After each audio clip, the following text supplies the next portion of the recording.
Друзья, добрый день, это Тамара. Сегодня у меня будет необычный ролик, такого я еще не снимала. Это будет интервью с девушкой, которая тоже живет в Гданьске.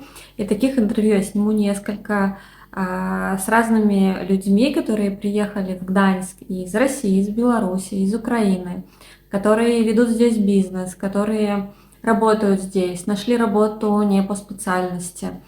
Мы поговорим о разных вещах, поговорим о эмоциональной части жизни в эмиграции, о бытовых вещах, о работе, о детях и о удачах или неудачах в бизнесе. Я думаю, что эта тема будет многим-многим интересна, поэтому присаживайтесь поудобнее, заваривайте чаек, либо кофеек, либо бокальчик вина за ужином.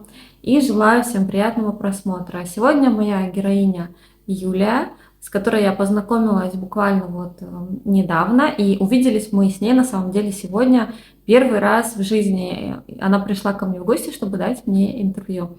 Это очень приятно. Спасибо, Юля, за доверие тебе. Вот, сейчас начнем и поговорим. Разговор будет долгим, насыщенным и на различные темы, которые интересны, я думаю, всем, кто находится в эмиграции. Ну что, Юль, давай начнем сначала. Как тебе пришла такая идея, тебе и твоей семье переехать в Гданьск? Почему ты здесь? И как у вас это все случилось и произошло? Так, наверное, начну с того, что в Гданьске мы уже 1,5 года практически, в марте будет эта дата.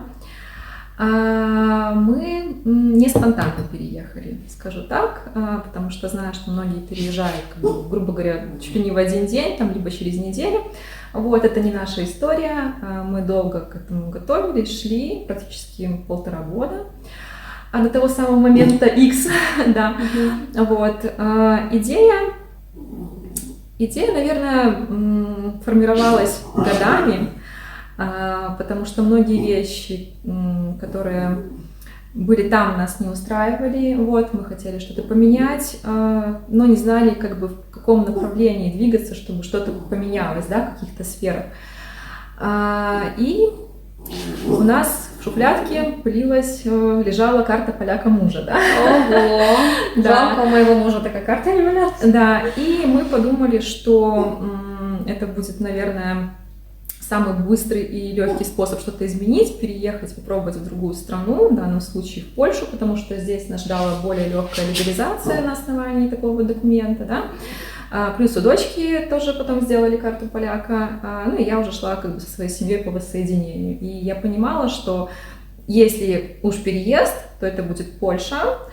Ну и все, и мы начали потихонечку идею свою воплощать такими шагами. Мы разбили свою цель на шаги и начали все это делать. То есть все было планомерно, не спонтанно? Да, все было планомерно. Ну, наверное, первое, с чего все начинают, кто долго готовится к чему-то, к переезду в другую страну, это изучение языка. Мы долго учили язык, муж вообще интенсивно, 3 раза в неделю занимался по вечерам после работы. Я 2 раза в неделю, тоже по 2 часа. Ну, а дочка у нас занималась репетитором где-то в течение 3 или 4 месяцев до переезда, раз в неделю было, чтобы она хотя бы базу знала какую-то. Дальше. Следующее, что мы делали, это собирали буквально по крупицам информацию всю, потому что хотелось приехать подготовленными, не хотелось... Мы понимали, что мы столкнемся с трудностями, но хотелось это все немножко смягчить, этот адаптационный период. Вот, поэтому мы читали чаты. На тот момент уже переехало достаточно много белорусов в Польшу, и я не стеснялась, спрашивала у переехавших девочек, что и как. Это же просто банальные вопросы, но они все равно формировали мое представление, что нас может ждать впереди. Мы подготавливали все документы, также узнавали. То есть это очень важно, подготовить все, взять какие-то дубликаты разных документов для подачи, на побыт, для легализации и так далее. То есть мы проходили это все, ну и потом получили визу, тоже не без труда, это было в 2022 году. Вот. И как только мы получили, написали заявление об увольнении на работе в Беларуси, и буквально через месяц сели на автобус с 3 чемоданами и приехали сюда. Почему выбрали именно Гданьск? Здесь, наверное, банальная банальщина, наверное, из-за моря. потому что мы решили для себя, если уже хотим выбирать какой-то город в Польше, то пусть это будет море, пожить, почувствовать эту всю атмосферу. И мы в Гданьске раньше не были, просто интуитивно все это выбирали, смотрели много роликов, видео. И еще бывшая в Беларуси, я уже влюблялась в этот город, и я чувствовала, что вот это наше место. Вот, мы приехали и, в общем-то, не ошиблись со своим выбором, мы очень довольны. Конечно, как и в каждом городе есть и плюсы, и минусы, и так далее, но для нас, наверное, здесь больше плюсов. И даже вот летом я была в Беларуси у родителей, и меня уже тянуло, хотелось поскорее вернуться сюда, Домой. потому что, да, для меня это уже я могу назвать своим домом, то есть нам здесь очень сильно нравится, комфортно. А скажи по погоде, вот когда вы смотрели эти ролики, вот как и я, очень много рассказывали про плохую погоду, про дожди, про ветра. Не смущало это при выборе города? Ну, так-то оно и есть и так, да, то есть ветра часто бывают достаточно... У меня на районе нет. Нету, да? Ну, у нас на районе тоже нет. Но вот когда выезжаешь, я не знаю, куда-нибудь к морю поближе, вот там же вообще и настолько переменчиво. Гданьск, мне кажется, вообще разделен на какие-то куски по погоде. То, что ближе к морю, там вообще нужно брать с собой в течение дня и зонтик, и купальник, и очки, куртку, палатку, и все остальное, потому что ты не знаешь, где тебя что настигнет. А у нас, мы живем в спальном районе, там поспокойнее. Вот. Ну, как-то не смущало это. Мы понимали, что из-за того, что близко море, это может быть переменчивый климат. Вот, но летом мне здесь очень хорошо. За счет того, что жара, а я не переношу жару, я не люблю, когда мне душно, некомфортно, мне здесь очень классно летом. То есть ты идешь, вроде оно и жарко, но одновременно тебя обдувает прохладным ветерком, и вот это для меня прям супер. Прям как мой муж. Ну, это вот, да.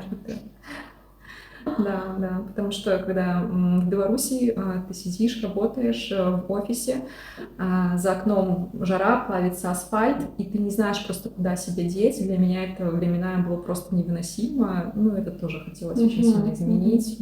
Да, здесь чувствуешь что не себя прогадали с климатом. Нет, не прогадали. А чем вы планировали заниматься? Когда приехали вообще... Нет, плана не было, да? Не было. Мы приехали вообще абсолютно без работы. Мы приехали только с финансовой подушкой, с документами, ну и с настроением правильным, да, потому что те, кто изначально уже едет сюда и думает о чем-то плохом, либо не было большого желания переехать, и поэтому здесь некомфортно им, и такие люди и уезжают обратно, да? Вот. А мы ехали с такой целеустремлением, мы здесь найдем себя, разберемся на месте, как говорится. И вот приезжает автобус в Гданьск, мы в 3 часа ночи приехали сюда. Мы выходим на вокзале, темнота, никого нигде нет, я, муж, дочка, чемоданы, и мы такие: привет, Польша, что мы здесь будем дальше делать, как быть? Вот, ну, рассчитывали только на себя, на какие-то свои полученные знания в прошлом в Беларуси, на свое образование, но это образование здесь не сильно помогло, потому что я вообще кардинально сменила сферу своей деятельности. Вот. Ну и муж то же самое, сейчас он уже осваивает, он работал в сфере строительства, сейчас недавно совсем устроился на новую работу в сфере производства, то есть это вообще для него все новое, ну пока все нравится. Польская компания? Немецкая компания. Еще немецкая. Да, поэтому, ну, пока не могу ничего сказать, свое мнение, потому что еще очень мало времени прошло, как он там работает. Вот. Ну, а так, я очень довольна своей сферой деятельности. Ну, вот расскажи как раз про работу. Думаю, это будет многим интересно. Ты знаешь, когда вот мы приехали, пока мы там носились по магазинам, закупали просто все в квартиру. У нас было все в квартире изначально, а здесь хозяевам очень повезло, потому что они нам организовали вот наш приезд. Это был как будто бы приезд в гостиницу. У нас было даже постельно, то есть ложитесь, спите ночью. Вся посуда, все необходимое было. Мы ничего вообще не покупали, но все равно, знаешь, хотелось свои там подушки, одеяло, вот это вот все. А на это уходит значительная сумма денег, даже учитывая, что это уже было все в квартире. Вот. И мы первые как-то первые 2 недели, наверное, тратили на то, что первое, это скорее понесли смотреть старуху, море и все остальное. По магазинам, пока все закупили, купили, потому что брали с собой одежды очень мало, тоже нужно было что-то, да, практически с нуля одеваться. Ну и потом уже пришло вот это осознание, что финансовая подушка, она не резиновая, она все равно будет заканчиваться, и нужно принимать какое-то решение. Муж совсем случайно нашел работу, ему предложил белорус, тоже парень, и как бы вот он пошел к нему на фирму работать. А я сидела и пока вообще не знала, чем я буду заниматься. Очень не хотелось опять пойти на работу с фиксированным графиком с утра до вечера, хоть в Польше они здесь все жаворонки, они начинают очень рано работать, да, и рано заканчивают. Но мне это все равно не подходило, потому что мне нужно было с кем-то оставлять ребенка, контролировать, забирать его со школы, отводить. И я понимала, что у нас здесь нет никого. У нас мы переезжали ни родственников, ни друзей, ни знакомых. Мы просто сами себе предоставлены. И, соответственно, мне нужна была какая-то работа с свободным графиком. Ну и мне как интересно, так моя властителька квартиры, хозяйка, она говорит: Юля, говорит, ну вот вы же искали жилье, да, вот при помощи человека, девушка нам помогала искать еще удаленно, мы находились в Беларуси, она нашла, мы заехали. Попробуй так же, ну попробуй, может быть у тебя получится. Я даже, если честно, и сразу мыслей таких не было. И я дала объявление, помню, на Фейсбуке. Ко мне дня через 2 мне написала семья. Конечно, была в жутком волнении, потому что я просто не знала, с чего мне начать. То есть у меня план был в голове, я видела, как мы снимали, арендовали жилье себе, да. То есть, думаю, окей, все, выход из зоны комфорта максимальный, будем пробовать. Так, а скажи, а язык уже на тот момент ты знал? Язык, да, я 1,5 года уже учила язык, да, вот 2 раза в неделю, как я и говорила в начале. Но все равно, знаешь, одно дело учить его на курсах, а второе дело начать говорить. Ты как собака, ты все понимаешь, да, а сказать нормально не можешь. И мне казалось, что я просто так ужасно разговариваю на польском, но все равно мы говорили, то есть мы все понимали, у нас не было сложностей с устройством ребенка в школу, в поликлинику, там пойти в ужин, какие-то документальные дела, мы это полностью все сами делали. Вот. И обращается ко мне семья, и они на тот момент 3 месяца не могли найти себе жилье. То есть у них была определенная локация, и семья из Украины, и они не могли найти, то есть у них все время что-то срывалось. Допустим, хозяева выбирали либо других людей, либо еще что-то, хотя как бы они, у них ребенок уже не маленький был и без животных и так далее, в чем бывает сложность поиска. Оба работающие, и все не складывалось. И я им нашла квартиру за 1 день. Просто, как бы, вот, я не знаю, так повезло. Звездные. Да, наверное. Сказали, что тебе надо именно туда. Да, и они были настолько довольны. Мы вот нашли, просмотрели ее в первый же день. На них сразу же согласились, оформили договор, подписали на следующий день и дали им ключи, они въехали.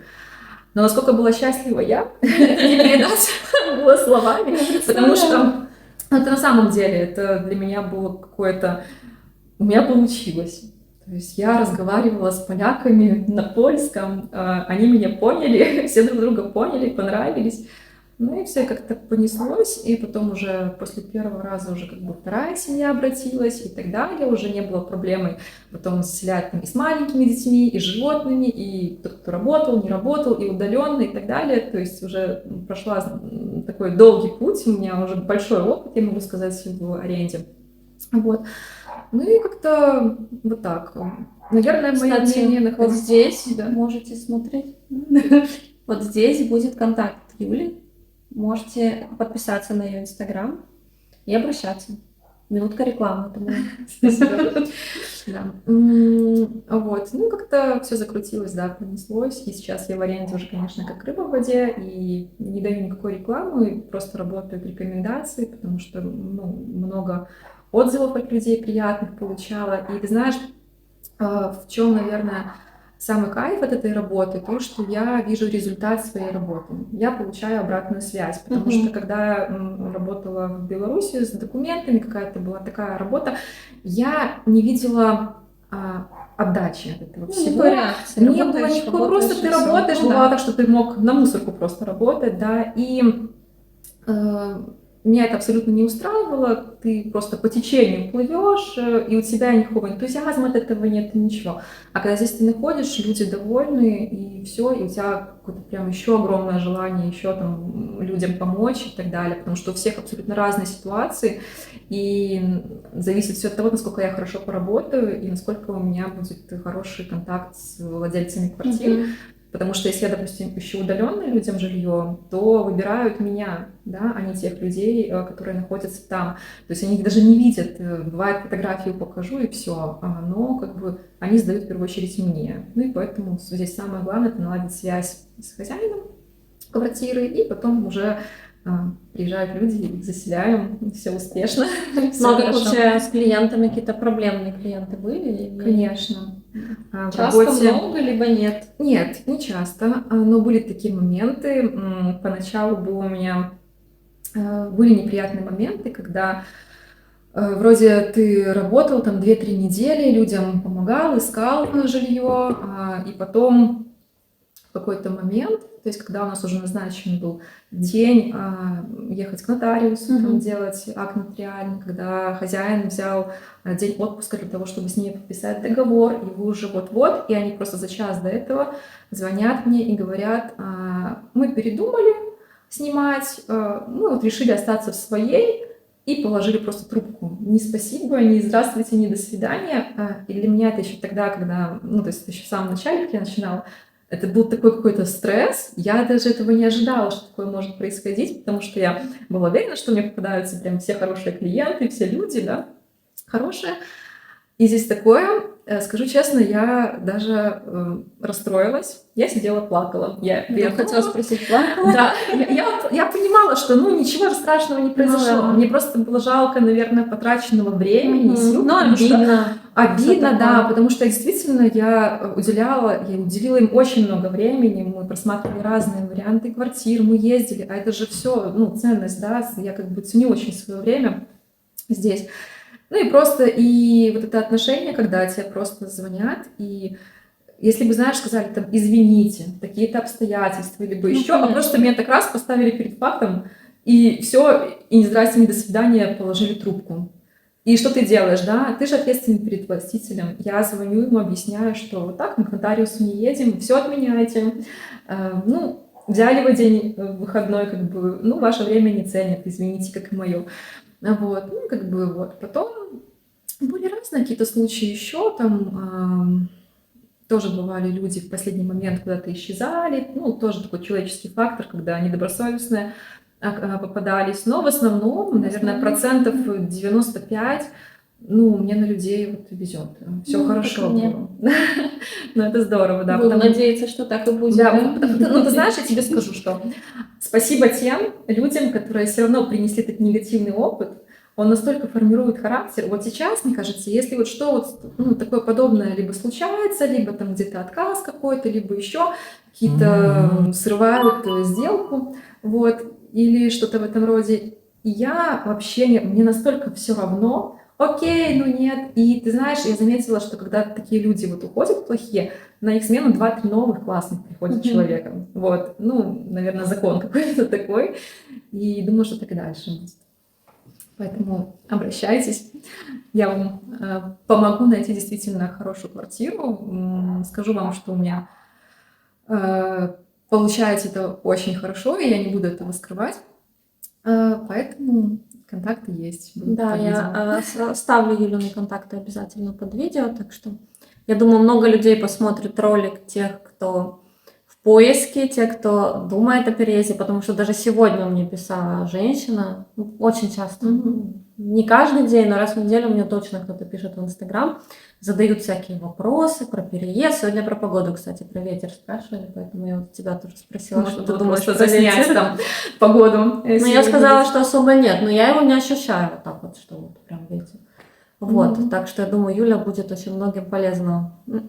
переезжающим. Да, буду рада посотрудничать с вами. Кому надо, не бойтесь. На самом деле переезд это, согласись, это кажется все такое страшным, а на самом деле, если ты все делаешь потихонечку, по шагам, то оказывается вообще в этом ничего страшного нету. И Ну, главное еще отношения, вот как ты говоришь. отношения. Да, отношения к этому всему должны быть легкими. Как себя поставишь, так. Ты знаешь, просто вот иногда есть люди, смотрю, в Инстаграм и так далее, они вот приезжают, они вот снимают сторис, они там плачут в этих сторис, они там страдают по своим родным, там еще что-нибудь, а я так тоскую там, либо ищут все время какой-то негатив, и все не нравится, там у жены не так работают, там еще что-нибудь, хотя у меня тоже к этому есть претензии, да, но у них это настолько, я такая думаю, ну зачем вы тогда переезжали? Лучше, честно, с таким настроением лучше не ехать никуда. Дома. Лучше остаться. Зачем случае, это? конечно. Да, потому что вы все равно, вам не будет здесь хорошо, вы вернетесь назад. Вот. Либо будете здесь жить, и вам все будет не нравиться. Ну вот, нам здесь очень нравится, и надеюсь, что мы здесь будем долго. Гданьск принимает позитивных людей. Да. Да и люди здесь, посмотри, какие все позитивные. Да. Сейчас мы, кстати, поговорим про людей.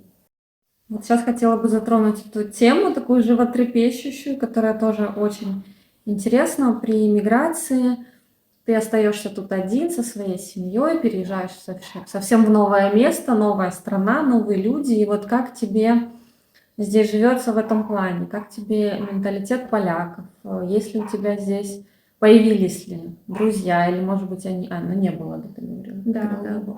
Вот, появились ли, может быть, друзья поляки у тебя появились? Как вообще вот с общением здесь? Ну смотри, как при переезде мы больше всего переживали за дочку. Как она будет здесь, найдет ли она себе новых друзей и так далее. Оказалось, что переживать нужно было за самих себя, не за дочку, а не за нее. Там потому что нет обычно. Я была в таком шоке, насколько быстро она адаптировалась в классе, в школе. Мы еще просто при ее устройстве в школу попросили в секретариате, чтобы ее определили в класс, где максимальное количество поляков, и чтобы не было практически русскоговорящих детей. И мы попали в класс, где у нас только один мальчик белорус, а остальные все поляки. И она заговорила, наверное, через месяц-два. Я, честно, не могла отличить ее почти от польских детей. Мне кажется, вот как я слышу, мне кажется, у нее даже акцента нет. Ну, как у моего ребенка. Ты просто слушаешь и наслаждаешься. Для меня это просто песня для ушей. Самой бы так, да? Самой бы так. Ты понимаешь, ребенок, у нее очень хорошо польский идет, в принципе, языке, она у меня такой гуманитарий, я уже сейчас это вижу.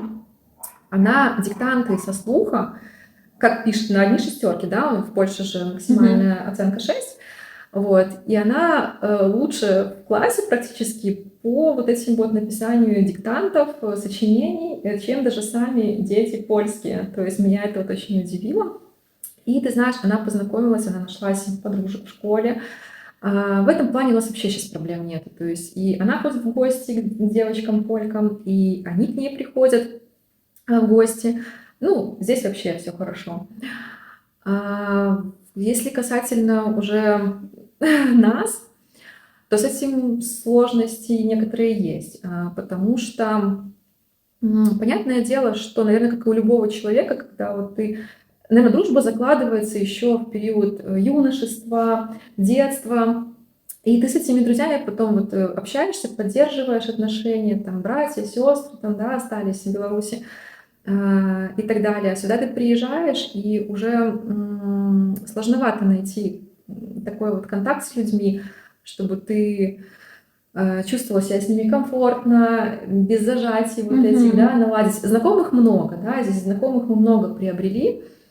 Но вот чтобы вот так вот сесть и по душам поговорить, посмеяться, я не знаю, такую вечеринку крутую закатить, ну, нет такого. Пока вот мы еще в поиске как бы таких вот людей. Хотя тех, кого мы знаем, очень ценим, потому что здесь каждый человек хороший на вес золота, да, когда ты при приезде ты понимаешь. И как бы мы с ними общаемся, все, то есть и на ужин друг к другу ходим, и в гости, и куда-то еще выбираемся. То есть как бы спасибо им большое, мы их очень ценим.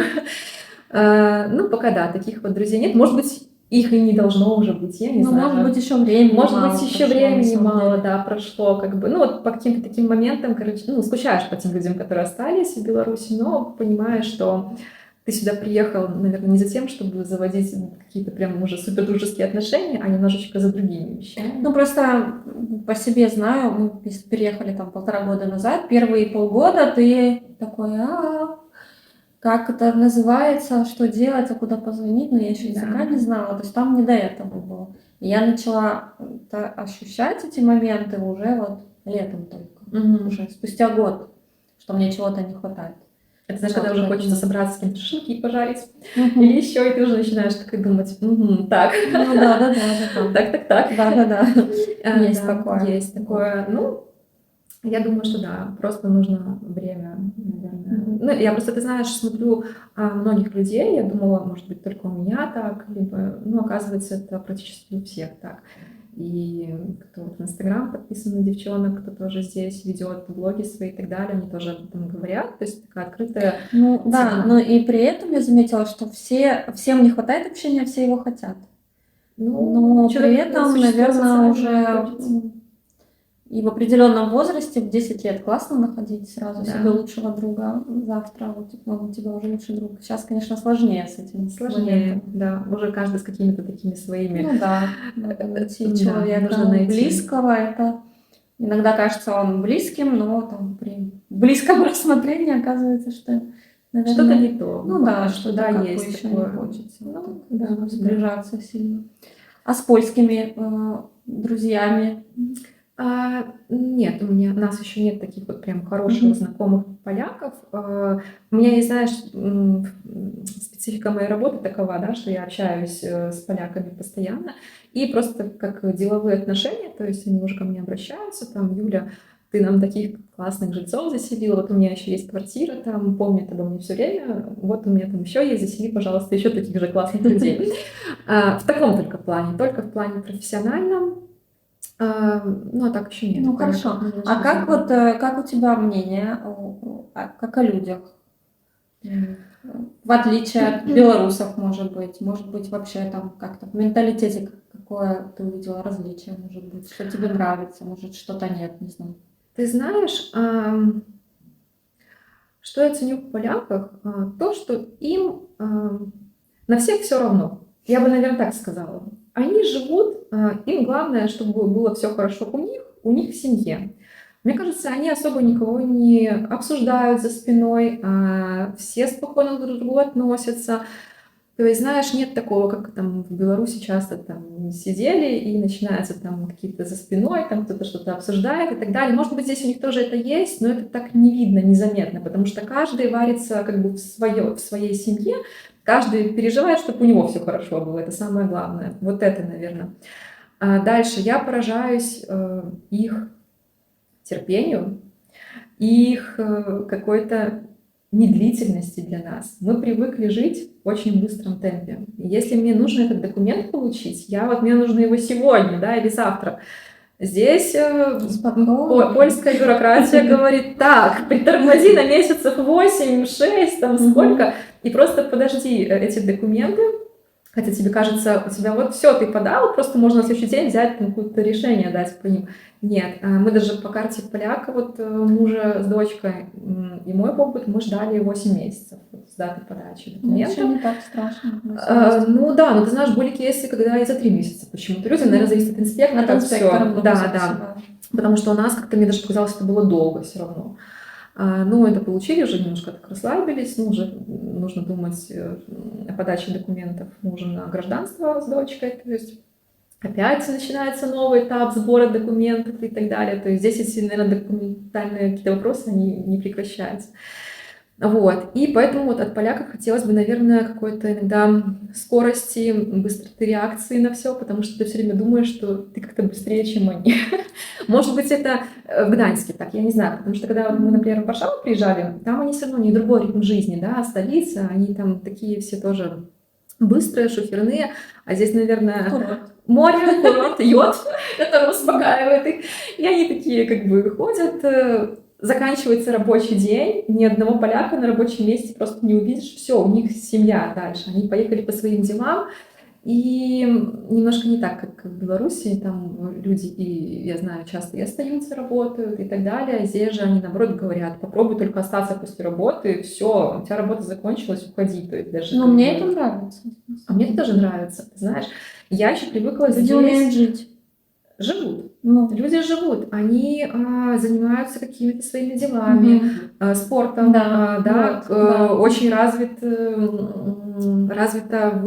такая вылазка с семьями на велосипедах. Я вот заметила, здесь все предрасположен город, да, велодорожек очень много. Море, и все стараются просто быстренько отработал, да, и закрыл этот вопрос, и поехал просто Да. отдыхать. Пошел жить. Для чего же здесь не торговые воскресенья, да, созданы? Мы когда переезжали, такие думали, так интересно, вот больше есть воскресенье, когда ничего не работает, но как-то у нас не было с этим проблем, мы очень быстро к этому привыкли. Ты знаешь, это кайф. Ну, я не знаю, это супер. Для меня как поход по магазинам это такое, я не очень это люблю. Мы стараемся там в четверг вечером или в пятницу быстренько все закупить там, на неделю, и в воскресенье ты просто отдыхаешь, и это правильно, я считаю. Смысл считаться по магазинам и решать все вопросы в воскресенье. Вот, поэтому как-то очень спокойно к этому отношусь, считаю даже это правильным с какой-то стороны. Но мне это тоже очень нравится. Но я, в принципе, не люблю ходить по магазинам в выходные. Особенно там какой-то торговый центр, который кишит людьми, там не прийти, не проехать. Вот, поэтому меня это вообще не напрягает. Но у меня много клиентов, которые говорят, что это плохо. Ты знаешь, может быть, это еще из-за специфики нашей с тобой работы, да, все-таки мы можем какой-то свой график сами корректировать, и у нас есть время в течение недели ходить по магазинам, что-то, да, купить. Просто когда мы работали в Беларуси, у меня, в принципе, все дела решались только в субботу и воскресенье. Я была занята с самого утра до самого вечера. Ты приходишь с этой работы там в 7 вечера, пока ты приготовишь ужин. Если ты еще сходишь в магазин и сделаешь с ребенком уроки, ты опять ложишься, это день сурка, и у тебя остается такой типа суббота, воскресенье, когда ты просто убираешь, готовишь что-то еще, и хоп, и понедельник. То есть я не назову это такой вот жизнь, какую бы я хотела, наверное, от этого мы тоже убегали, от этого я хотела убежать. Вот. А здесь вот эта работа позволяет мне корректировать. Вот. Поэтому для меня торговое воскресенье, не торговое, это вообще не проблема. Ну, я считаю, что это здорово. Проводим время с семьей. И праздников тут много.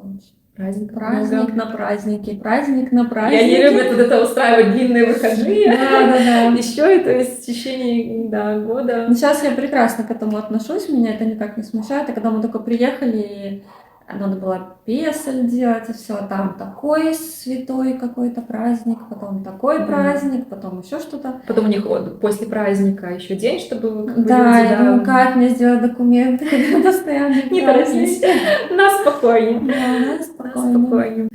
О наболевшем поговорим. Так, давай поговорим о наболевшем, самом важном. Вопрос, который, наверное, на первом месте, который все спрашивают, что с ценами у нас здесь? Как мы тут живем вообще? Как мы тут выживаем? Как мы тут выживаем? Больше.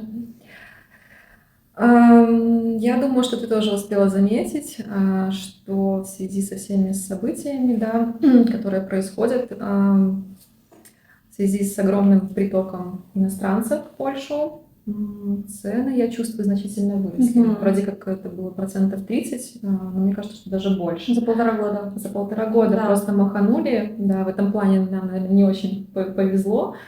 Потому что когда мы приехали еще в 22 году, помню, это сентябрь, октябрь, мы ходили, кажется, нам хотелось попробовать, да, в другую страну приезжаешь, мы просто скупали, наверное, я не знаю, все, потому что и мы на какие-то копейки выносили прям огромные сумки продуктов.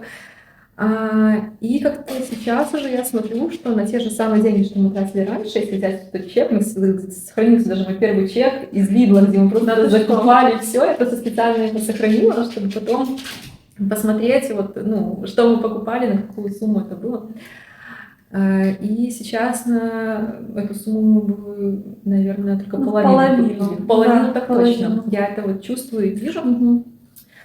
На что еще приятно остаются цены, это, наверное, на такие вещи, знаешь, которые вот в Беларуси там дорогие, это, ну, если так штучно говорить, какие-то там, может, нутелла, банки, да, вот все такое, порошки там стиральные. Алкоголь можно здесь премиально пить, ну просто, да, как бы он гораздо дешевле, раза два, так точно. Что еще? Одежда, одежда, я не знаю, если честно, по ценам, что сейчас в Беларуси, но здесь немножечко другой уровень, в том плане, если в Беларуси нам казалось, что там Манго, Зара, это такой сегмент подороже одежды, да, и ты там, может, не каждый раз можешь что-то себе купить. Здесь ты просто ходишь, это как обычно повседневно. Ты заходишь, куда тебе пойти? Манго, Зара, скажи, да, то есть доступность вот это вот мне нравится в одежде и по цене, то есть как-то здесь просто уровень зарплат гораздо выше, чем в Беларуси, и поэтому ты здесь можешь спокойно пойти и позволить себе одеться как бы вообще как хочешь, да. Что еще?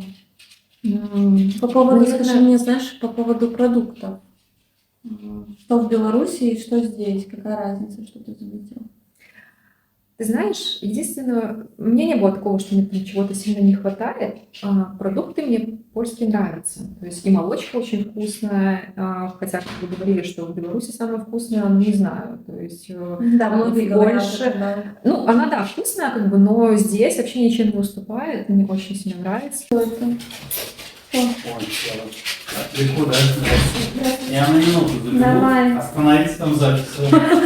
Значит, не было такого, чего бы мы не могли найти здесь, чтобы нам не нравилось.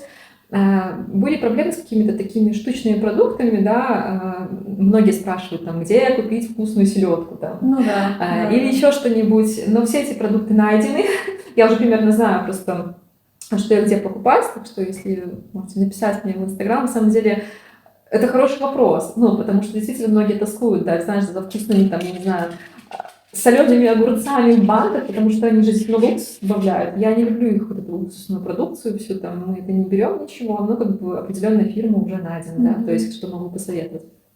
Вот.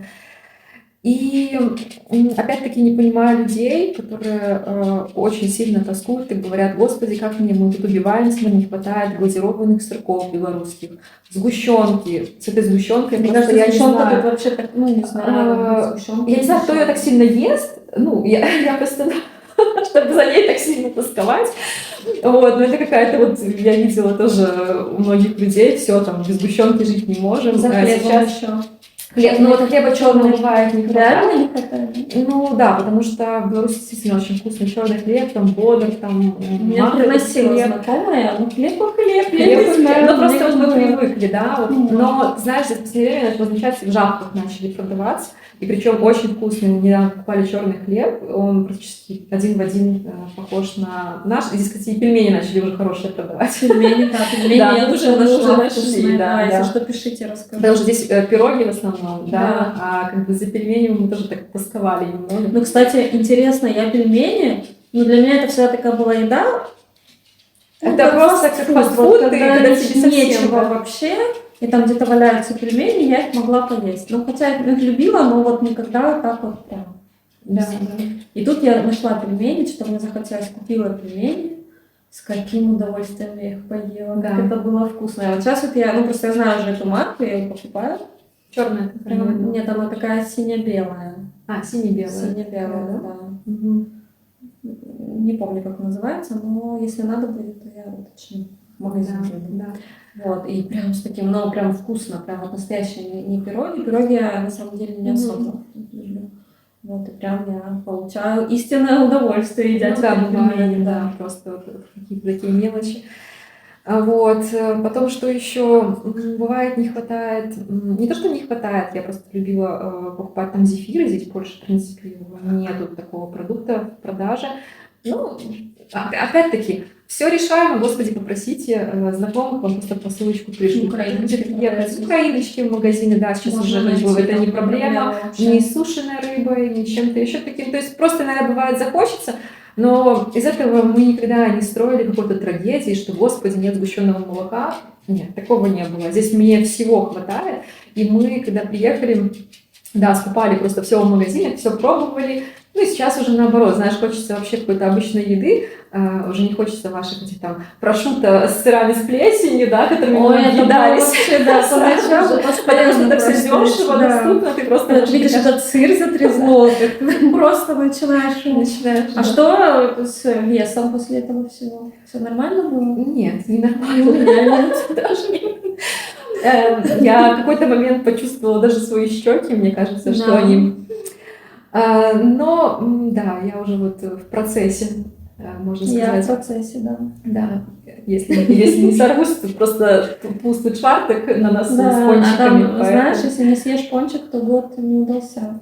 Ты знаешь, я его позавчера съела. Нет, не Ну, считается. в четверг. Именно в четверг. И, по-моему, Да. надо 3 пончика. 3 пончика. Да, чтобы все хорошо было. Ну, вот, Потому что если что-то пойдет не так, это все. это все дело в пончиках. Ну, поэтому пока... Кстати, напишите, пожалуйста, мои польские зрители, правда ли это? Вы едите пончики по четвергам? Ой, ну, не по четвергам, Да, а вот этот вы едите пончики, вот это... пустый шварток. Да. Да. Или нет? Или нам не нужно этого делать?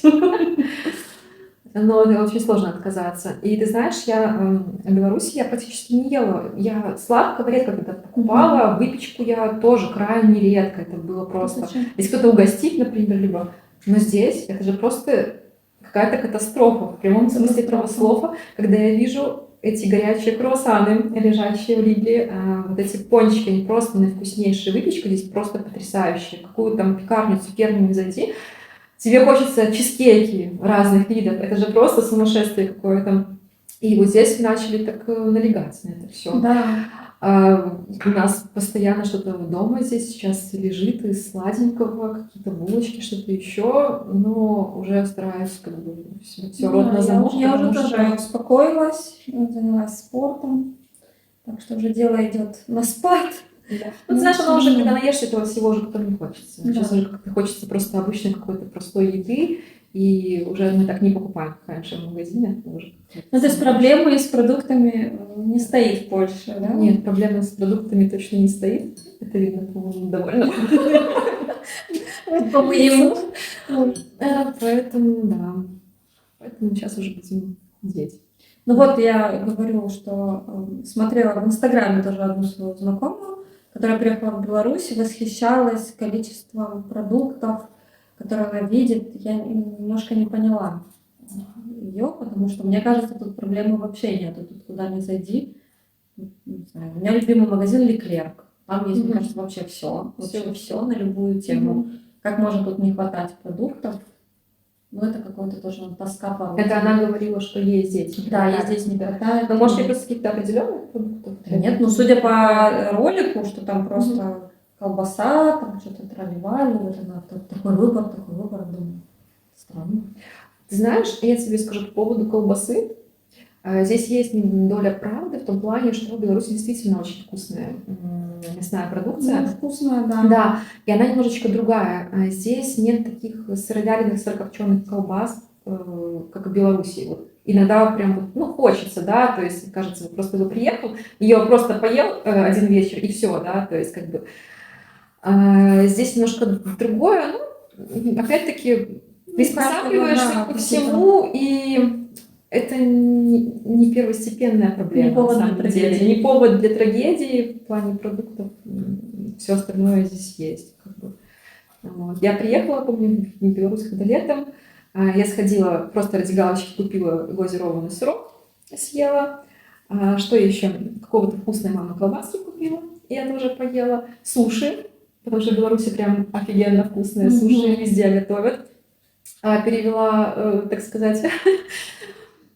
И когда приехала сюда, обратно вернулась, ты знаешь, начали появляться ребята, именно вот белорусы, украинцы, которые очень вкусно суши тоже делают. И мы здесь уже заказываем, покупаем. Все, и эта проблема тоже ушла.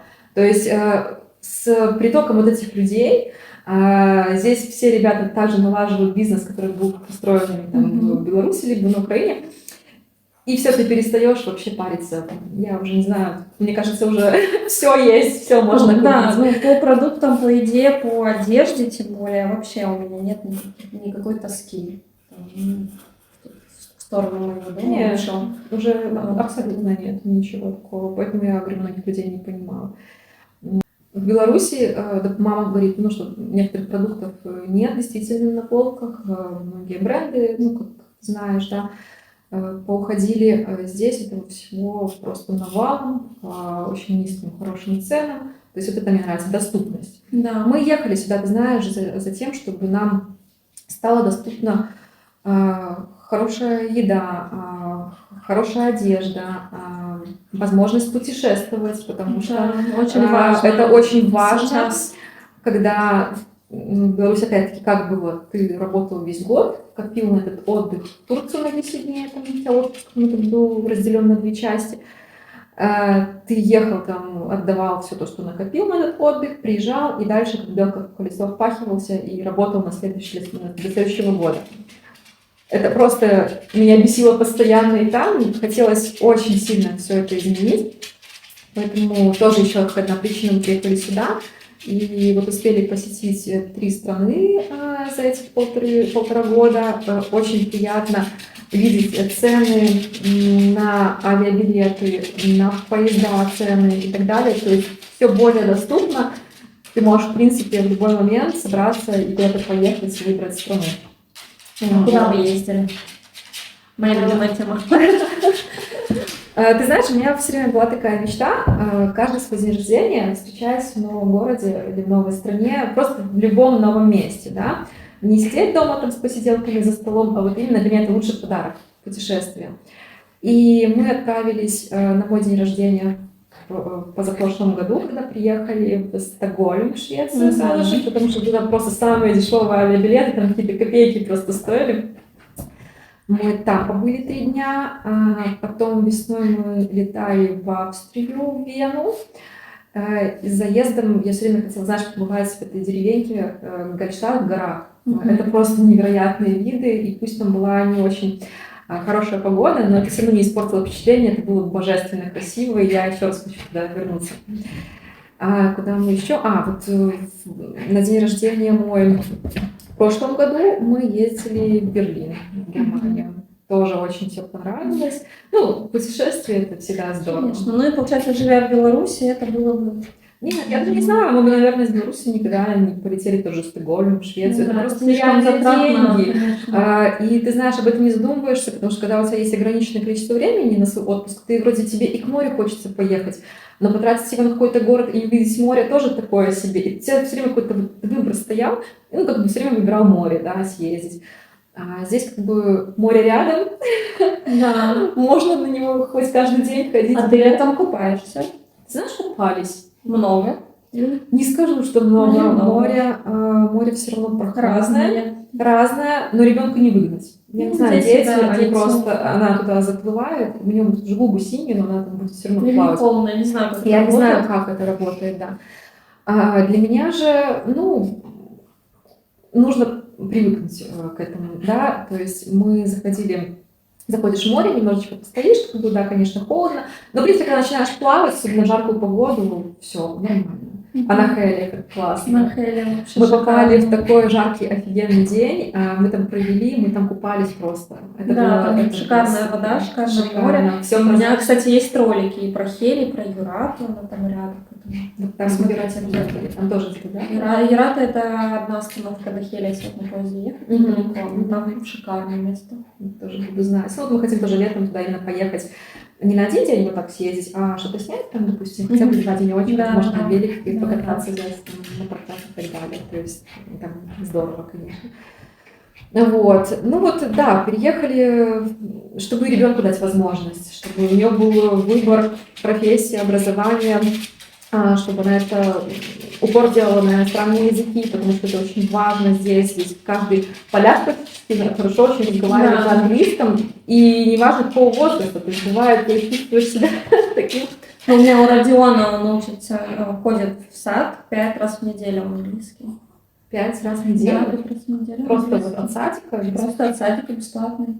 Ничего себе. Даже. Причем Родион, сейчас расскажу, он не говорит, что он разговаривает. Сейчас я не могу. Вот эти все звуки, которые вы слышите в камеру, это моя собака издает. Я не знаю, что происходит и зачем он это Ну, делает. ему это надо. Иди на балкон. Давай, освежись. Освежись. Иди это делать там.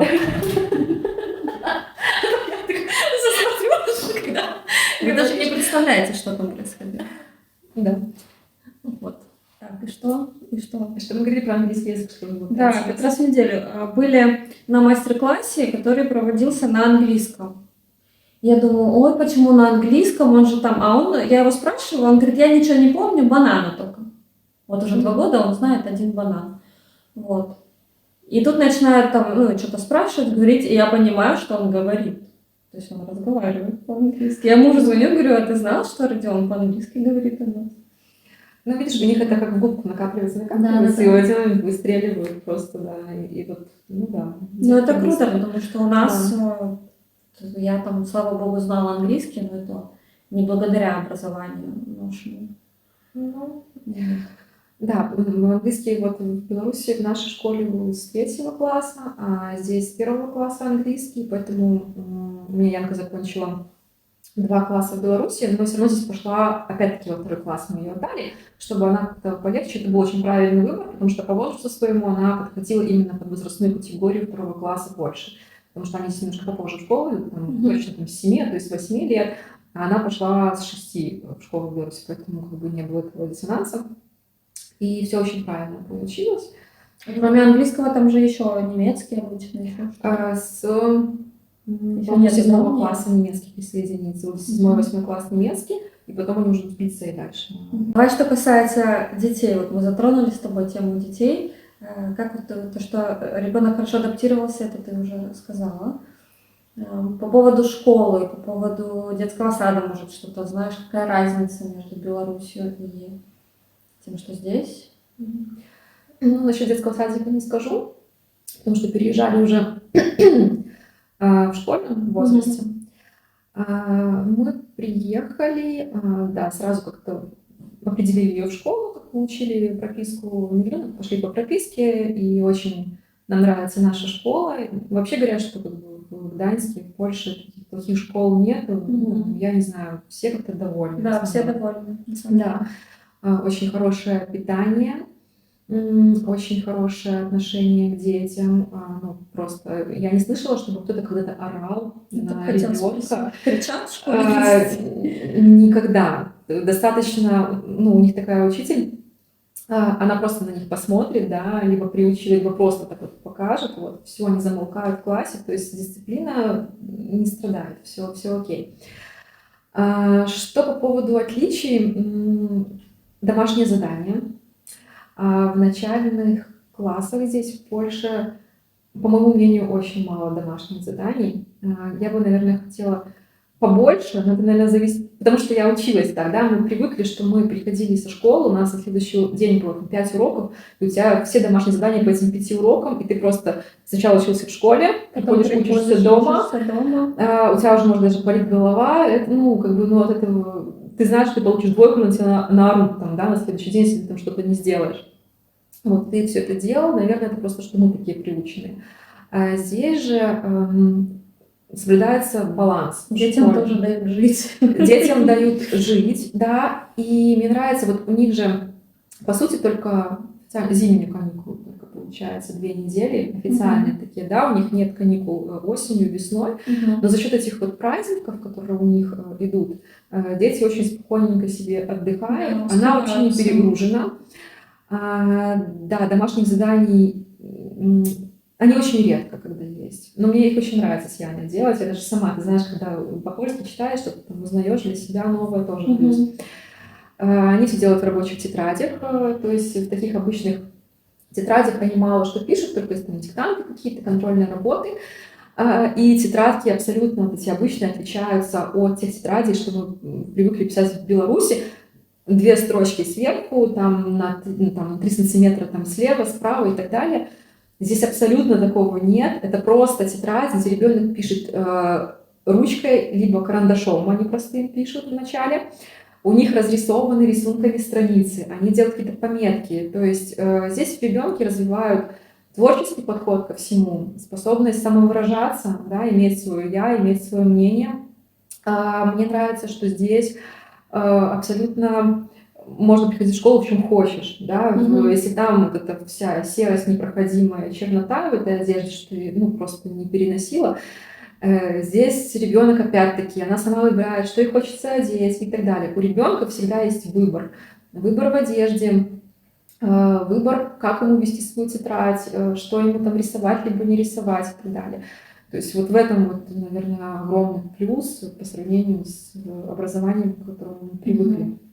Ну, то есть смотри, несмотря на то, что там не хватает домашних заданий, по твоему мнению, ты бы хотела, чтобы ребенок продолжал здесь учиться, да, и какие-то у вас планы на будущее, там, университет, на какой-то, на колледж, на что-то еще здесь?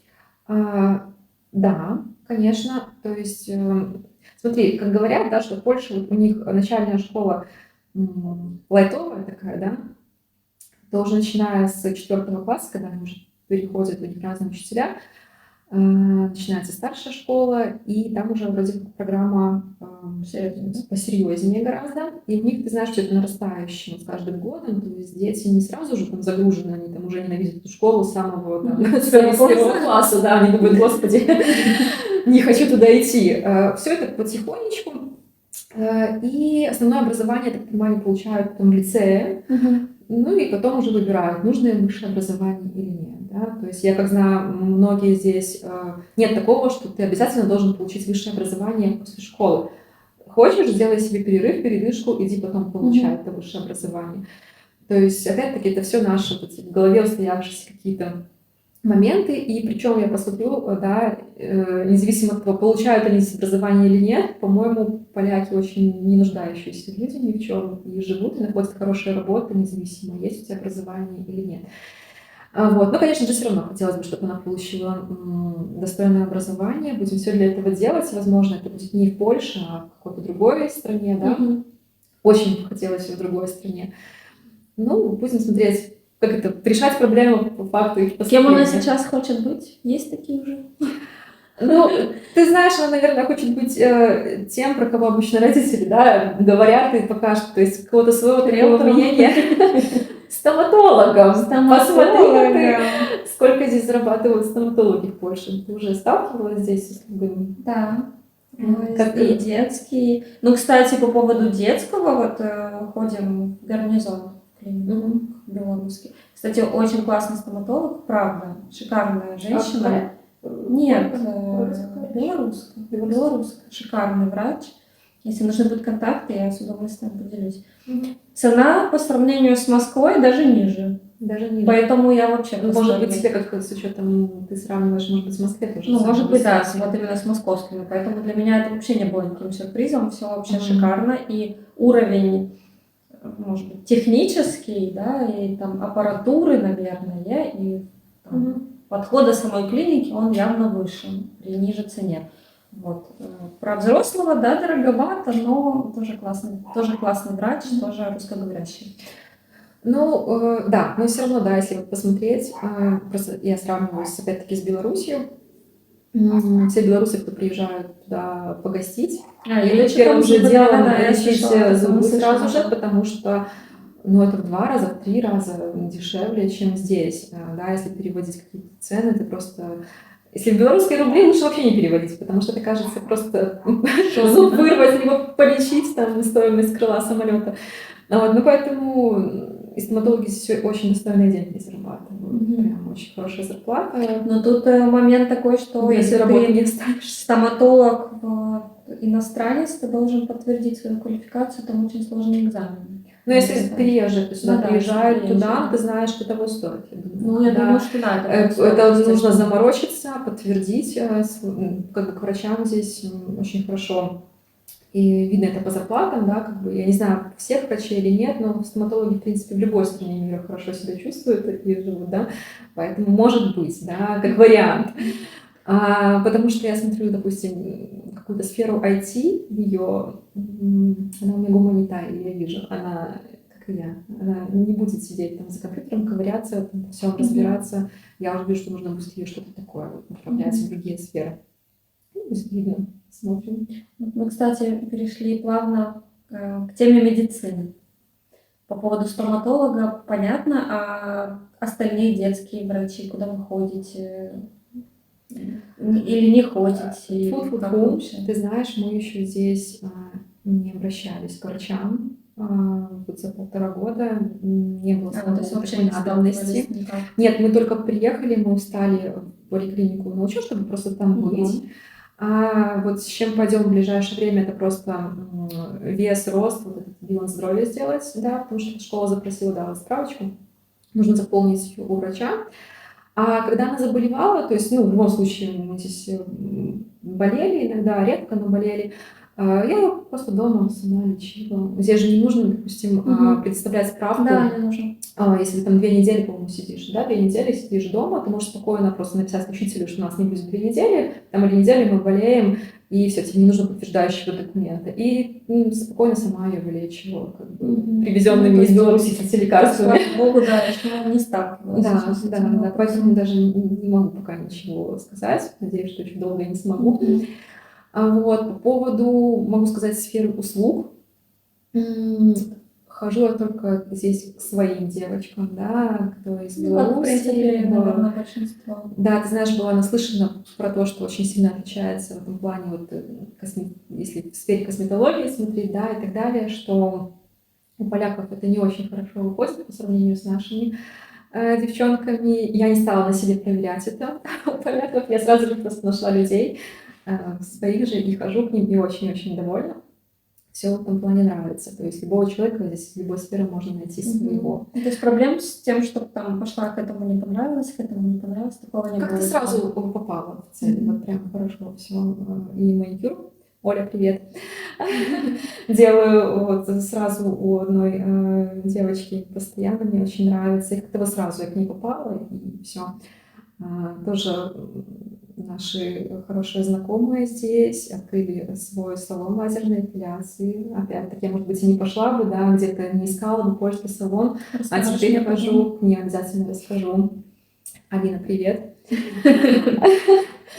То есть, ребята молодцы на самом деле. Здесь развиваются, просто вот сфера, любую выбирай, и если у тебя есть какие-то мозги в голове, да, если ты соображаешь нормально, просто делай, и будешь и здесь нормально жить, и зарабатывать, и все будет. По поводу вот этого страха, когда ты приезжаешь в новую страну, вот как вот ты рассказываешь, да, что ты переехала, ты не знала, чем ты будешь заниматься, тут нечаянно там написала, дала объявление, и теперь вот я сама перешла, то есть я говорю, что мне Юля написала в Инстаграме, что я дала объявление у себя в Инстаграме о том, что я ищу девочку для интервью, мне написала Юля, и я перешла, получается, в Телеграм и поняла, что это та Юля, на которую там миллион классных отзывов написано, то есть я не знала даже, что это та Юля, вот, потому что квартиру мы пока не ищем, и этим вопросом не интересовалась. Вот, то есть ты, даже если ты не работал в этой сфере, ты приезжаешь вот совершенно в новое место, и вот спустя 1,5 года ты сидишь уже там, человек с опытом в этом деле, да, к которому обращаются, у которого много клиентов. По себе то же самое могу сказать, что я приехала, я уже про это рассказывала в роликах, когда я только сняла этот кабинет, я думала, что, может, я кому-то его сдам, может, у меня там будет 2 клиента в месяц. Теперь я так же, как и Юля, не даю рекламу, и даже, в принципе, уже и в группы не даю, никуда не даю, потому что я и так не успеваю. Вот. И если есть, правда, что мозги и руки, то можно спокойно, несмотря на то, что ты иммигрант, можно прекрасно себя чувствовать, найти работу и хорошо зарабатывать. Да. Вот. Если ты, конечно, ленишься, ничего не делаешь и не учишь язык, то, наверное, сложнее. Учить язык — это, наверное, самое важное. Да, это самое главное. Даже если здесь вот работа, мне кажется, не связана, мало общаешься с поляками, но мне, вот, по моему мнению, если ты приехал сюда жить, в Польшу, да, то, пожалуйста, выучи язык. Это же страна, в которой ты живешь, даже, мне кажется, стыдно. Хотя я не скажу, я его не супер хорошо знаю, да. То есть, если ты знаешь, самое интересное, что вот так как я вот в сфере аренды, вот, в принципе, с квартирами уже и начала заниматься помощью и в покупке жилья, приобретении, потому что уже многие начали покупать жилье. Мне кажется, на тему аренды на польском я просто вообще супер разговариваю, потому что это каждый день. А взять какие-то даже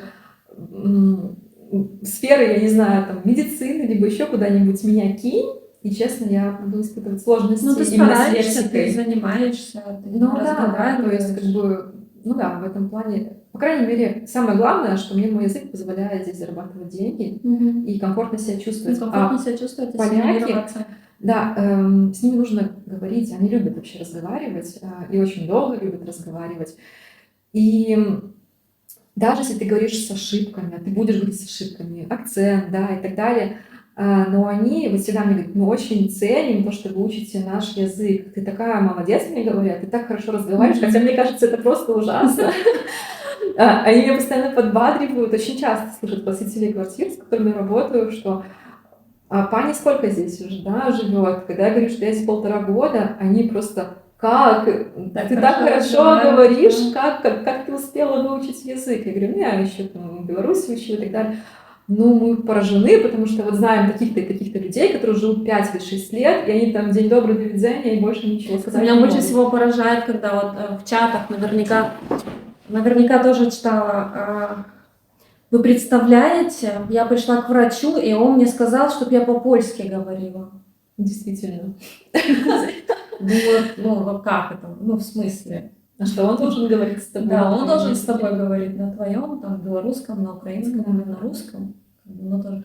Мне очень приятно, когда там я прихожу, там, была в клинике, я, давно еще тоже, там, может, полгода назад, когда тоже там совсем все плохо было, я там подготовилась, выучила.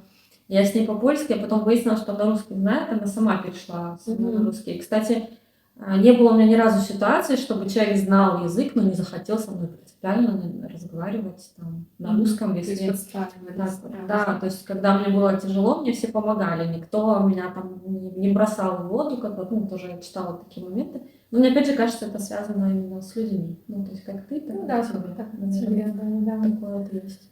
Такой момент. Ну, многие поляки, они же, особенно кто в возрасте, они учили раньше русский Да, язык. да, Они хорошо. немножечко даже знают. И вот, то есть они, в принципе, понимают, что мы даже вот между собой говорим на русском, но все равно... Не, многие разговаривают, даже разговаривают. Я когда приходила делать кассовый аппарат, когда я тут жила 2 месяца, вообще не разговаривала. И как раз мне попалась очень классная женщина, которая прекрасно говорила по-русски, полька, которая любила русский. И вот таких людей я много встречаю часто, которые тоже помогают разговаривать. Да. И ты знаешь, что у них очень прекрасное отношение к белорусам. Я не знаю, вот как бы там некоторые боятся и спрашивают у меня: ой, а как там вот относятся там, к белорусам и так далее.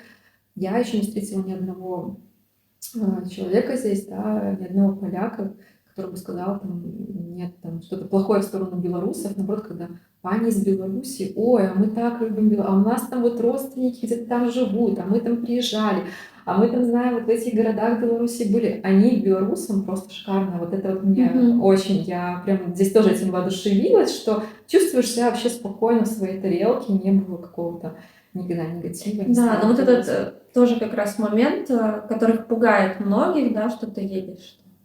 Что будешь чужим для всех. То есть, получается, за 1,5 года у тебя ни разу не было такого момента, что кто-то там тебе что-то там... Нет, никогда не было. Ребенка в школе, нигде нет, нет, никто ее никогда, все ее воспринимают абсолютно за свою, может, еще знаешь, потому что возраст такой, да, они еще как бы все в таком, может быть, знаю, что вот случаи были у детей, я забыла, как называется, процесс, когда ребенка гнобят, как-то не воспринимают из-за того, что... Да, вылетело слово из головы. И бывали такие, но это, мне кажется, зависит уже как бы от того, что он пришел в каком-то более старшем возрасте, и там дети, а дети, ты знаешь, что бывают иногда жестокие, да, и может такое быть. Но как-то Янка попала в свой возраст, к деткам, и они просто прекрасны. С ней не было никогда там ни за спиной ничего, что вот там она иностранка, там очень хорошо приняли. С этим, слава богу, нам повезло, не столкнулись. Хотя знаю, что у некоторых, может быть, и были такие проблемы. Вот. Такой еще вопрос. По поводу, охватывала ли тебя депрессия? Вот ты вот приехала, хотелось ли тебе уехать? Вот эти вот эмоциональное твое состояние за вот эти 1,5 года как-то менялось? Оно как-то улучшалось? Что вот как ты себя чувствуешь? Знаешь, в потоке вот этих вот всех дел Я не знаю, как люди находят время на депрессию. Они не работают. Может быть, я не Я знаю. тоже заметила. Наверное, они не работают, много думают. Потому что у меня с моей загруженностью и со всем вообще происходящим, сколько нужно было здесь сначала сделать, потом, у меня даже нет времени подумать, ой, может мне в депрессию впасть какую-то, да? То есть у меня даже мыслей таких не было. У меня нет такого там тоски по родине. Я не знаю, может быть, это плохо, нет. Ну, я просто говорю, как вот у меня. Нету такого. Я вообще Минск и Беларусь очень редко воспринимаю как страну, чтобы мне прям хочется туда, тянет. Нет, абсолютно спокойно. Да, окей, может быть, летом опять сюда приеду, там навестить, потому что, ну, понятное дело, по родственникам скучаешь, да. Но по самому, как бы, что это моя родина, такого нету. Что еще? Что мы говорили?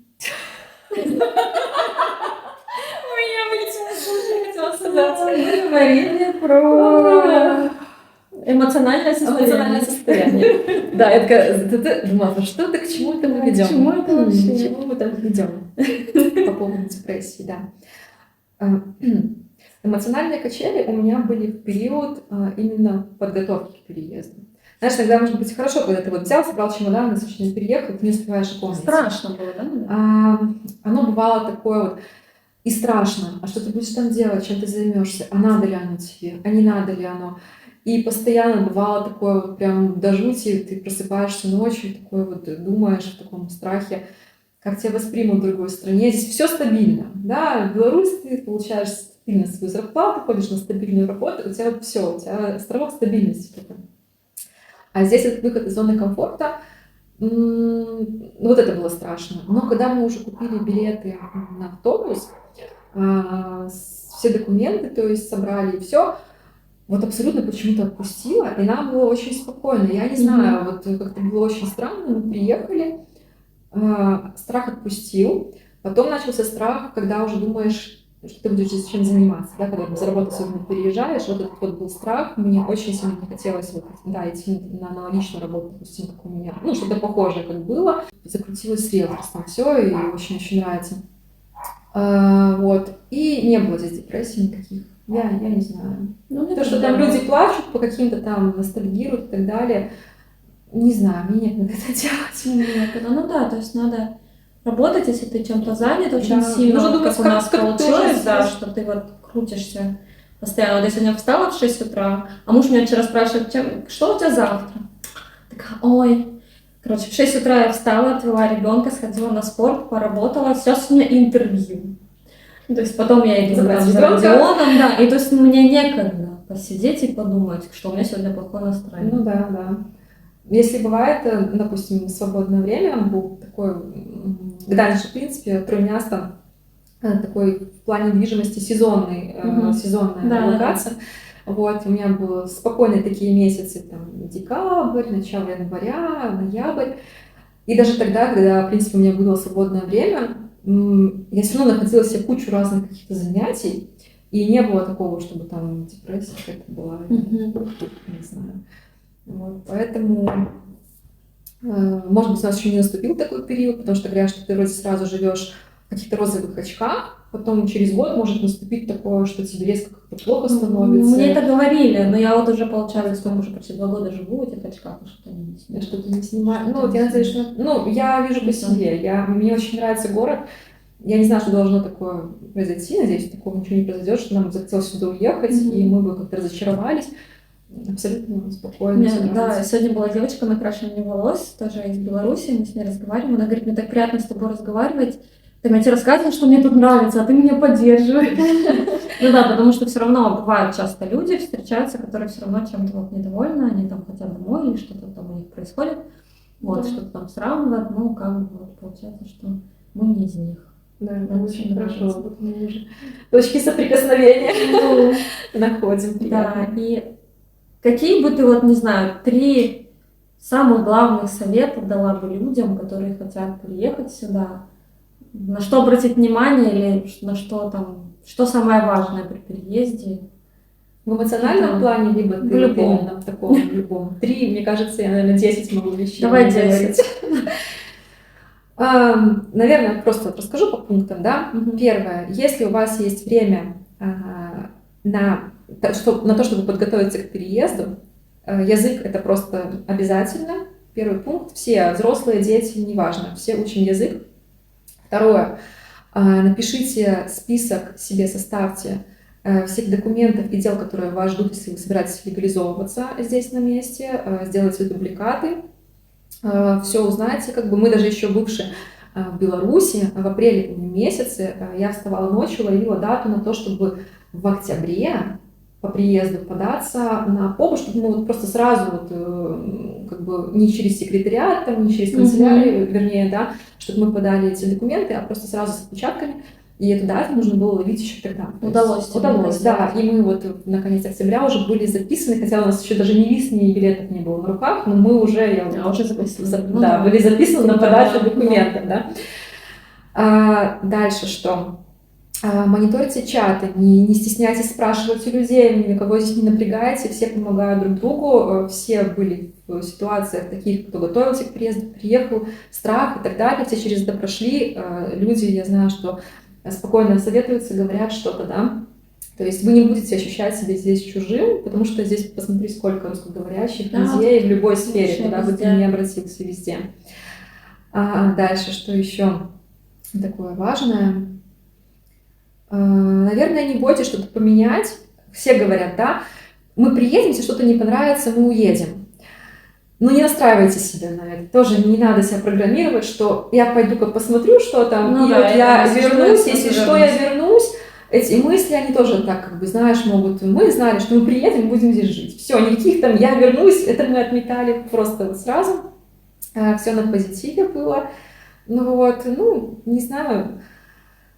Поддерживайте друг друга и опять-таки не переезжайте, если чувствуете какие-то сомнения, не переезжайте, если, например, супруги, да, и один кто-то не хочет переезжать, а второй очень хочет. Лучше обговорите, это не заканчивается никогда хорошим, уже сколько было историй и так далее, что приезжает кто-то другой, и все. Это депрессии, это стресс и так далее, разводы и... Я наслышала о таких историях на своей работе. Слушай, попробуй развестись еще и в Польше, тут документы на повод подать, а представь с документами на развод. Поэтому обговаривайте это еще все, находясь там, в своей стране. Вот. Я не знаю, самое главное — это позитивный настрой. Все, верьте в себя, нужно знать, что ты чего-то стоишь, неправда, что ты там иностранец, к тебе будут как-то по-другому относиться.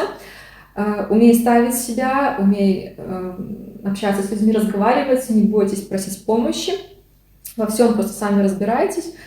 И все, наверное, позитивное мышление. Как ни странно, это самое главное. Банальные вещи, да, такие обычные, но для кого-то это сложно. Но это так и есть. Да. Для кого-то сложно. Для кого-то это сложно, но да, если чтобы начать как-то все, наверное, заново, да, такую жизнь с чистого листа, придется стать позитивным, чтобы что-то получилось, мне так кажется. Да, конечно, потому что без этого вот позитивного наставления вообще не стоит что-то браться, что-то делать в любом деле. Не то, что там переезд, это касательно вообще всего. Так что я хотела показать вам этим роликом, что все возможно, что возможно жить в новой стране хорошо, не хотеть вернуться домой, зарабатывать, найти работу совершенно в новой сфере, обзавестись, если не друзьями близкими, но хотя бы знакомствами. По крайней мере, на первый срок, там, на 1,5 года знакомы, может, мы с Юлей встретимся через еще год, и... Может быть, раньше. Да, через еще год, возможно, появятся там уже какие-то близкие друзья, с которыми уже не раз Юля сходит на шашлыки. И там, в таком плане, то есть все возможно. И я думаю, что такие ролики я буду делать, которые... Я знаю, что многим людям мои ролики как-то помогли, в какой-то мере принять решение для переезда. Я думаю, вот такой формат общения, он тоже важен, послушать какое-то другое мнение, не только мое, послушать именно человека изнутри, который здесь живет, что он думает по этому поводу, по поводу иммиграции. И, опять же, если вам нужна квартира, то Юлины контакты есть, с удовольствием ответит на ваши вопросы, и мне тоже можно писать, я тоже отвечу на любые вопросы. У меня есть Инстаграм, можно писать туда. Ну, Юле тоже. Все, большое спасибо, Юле. Да, спасибо тебе большое, что позвала. Так интересно было, перед переездом мы смотрели ролики Тамары, и вдохновляют на самом деле такие истории, когда ты видишь, что люди здесь живут, никто тут не умер, да? Да, все такие Все хорошо, довольные, все да. довольны, всех все устраивает. И как бы тебе хочется все это делать, поэтому спасибо тебе, что ты не стесняешься, ты ведешь свой блог, да, на YouTube и так далее. Это на самом деле очень ценная и важная информация. Это для нас, мы говорим, мне кажется, простые вещи, Ну да, потому что какие-то уже через это обычные прошли. вещи, потому А для что нас, мы как тут тогда, находимся. как, может быть, для тебя хотелось бы почерпать где-то информацию. Конечно, пересматривали всех, Да, просто да. всех пересматривали, чтобы Всех что-то смотрели. понять вообще, Да, что здесь и вот происходит. так интересно, 1,5 года прошло, мы здесь, Да, и мы вот теперь я у меня на Тамары здесь кухне сижу, да. познакомились, да. Да, Первое это- знакомство прошло у меня дома. Да, это очень здорово. Поэтому смотрите ролики, черпайте информацию. При переезде вы не одни. Просто Да, помните мы об здесь этом. есть, Да. можем вам тоже помочь морально. Все, всего доброго, до новых встреч, пока. Пока-пока. Ух.